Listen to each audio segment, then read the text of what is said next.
Assalamualaikum warahmatullahi wabarakatuh. Alhamdulillahilladzi arsala rasulahu bil huda wa dinil haqq liyudhhirahu 'alad dini kullih wa kafa billahi syahida.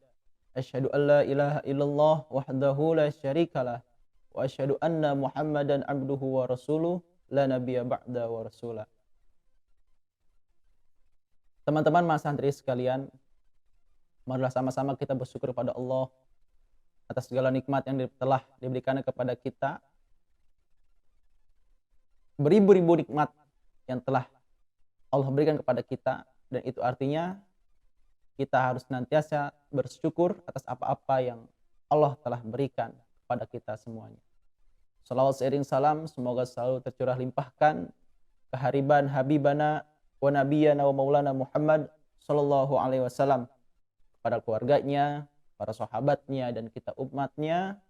Semoga diakui menjadi umatnya di hari kiamat nanti. Amin ya rabbal alamin.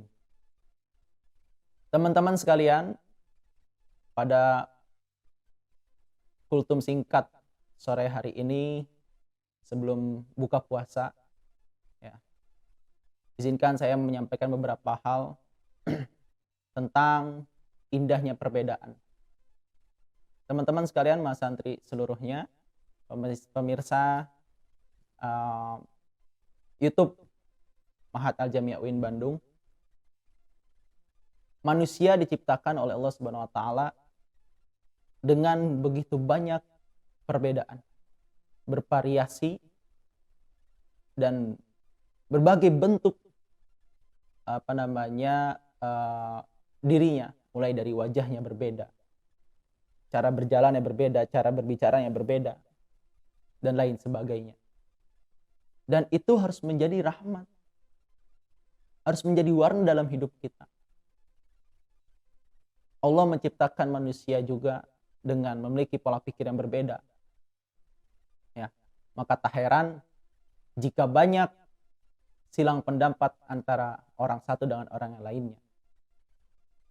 Dalam Islam begitu banyak perbedaan pendapat tentang hukum-hukum yang ada, hukum-hukum Islam. Ya. Mulai dari ada yang mazhab Syafi'iyah, ya, ada mazhab ada mazhab Malikiyah, ada mazhab Hanafiyah, ada mazhab Syafi'iyah, ada mazhab Hambali, dan lain sebagainya. Masih banyak lagi mazhab-mazhab yang ada di dunia sebenarnya, tapi yang bertahan sekarang hanya tinggal 4 kira-kira, 4 ataupun 5. Teman-teman sekalian, ini menunjukkan bahwasanya manusia benar-benar memiliki pola pikir yang berbeda dan beragam tentunya. Bagaimana kita harus menyikapinya? Ya. Kita harus menyikapinya bahwasanya ini adalah suatu rahmat, suatu anugerah dari Allah Subhanahu wa taala, berupa perbedaan-perbedaan yang ada. Ada sebuah kisah teman-teman sekalian. Ada 4 orang, ya, yang berkunjung ke taman binatang, ya, kebun binatang. Ya. Mereka berempat melihat seekor gajah. Dan 4 orang ini, ya, yang satu memiliki penglihatan yang sempurna, memiliki panca indera yang sempurna, tetapi yang 3 memiliki penglihatan yang kurang sempurna, berupa tidak bisanya melihat mereka. Lalu ketiga orang ini yang buta ini menuju pada gajah. Lalu yang satu mengatakan bahwasanya gajah itu bulat, ya, karena dia memegang perutnya. Yang satu mengatakan gajah itu panjang dan lembek karena dia memegang belalainya. Lalu yang ketiga mengatakan bahwasanya gajah itu keras dan tajam karena dia memegang gadingnya. Tapi yang satu ini melihat gajah itu ya gajah, ya, bulat karena ada perutnya, ya, panjang karena ada belalainya, keras karena ada gadingnya. Apa yang bisa kita ambil dari kisah ini? Yang mengatakan bahwasanya gajah itu bulat tidak bisa kita salahkan, karena dia hanya merasakan ya perutnya saja. Yang mengatakan gajah itu panjang tidak bisa juga kita salahkan, karena dia hanya melihat hanya merasakan belalainya saja. Dan yang mengatakan gajah itu keras dan tajam tidak bisa juga bisa kita salahkan. Ya. Maka dari itu mari kita jadi orang yang keempat ini, yang mampu melihat segala aspek perbedaan pendapat itu secara komprehensif, ya. Bagaimana perbedaan itu terjadi? Ya, karena dia tidak bisa melihat. Begitu juga dengan adanya perbedaan silang pendapat di antara mazhab-mazhab, di antara ormas-ormas. Kita harus melihat secara keseluruhan. Jangan sampai perbedaan itu menjadikan perpecahan di antara umat Islam.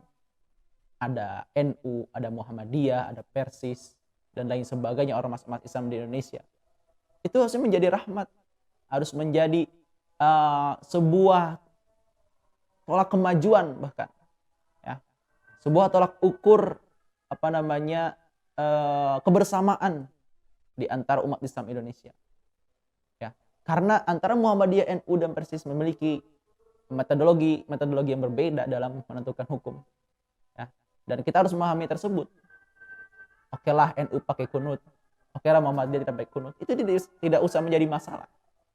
Yang seharusnya kita pikirkan adalah sebuah kemajuan, bagaimana Indonesia supaya maju, supaya bagaimana diri kita supaya bisa berkembang dan lain sebagainya.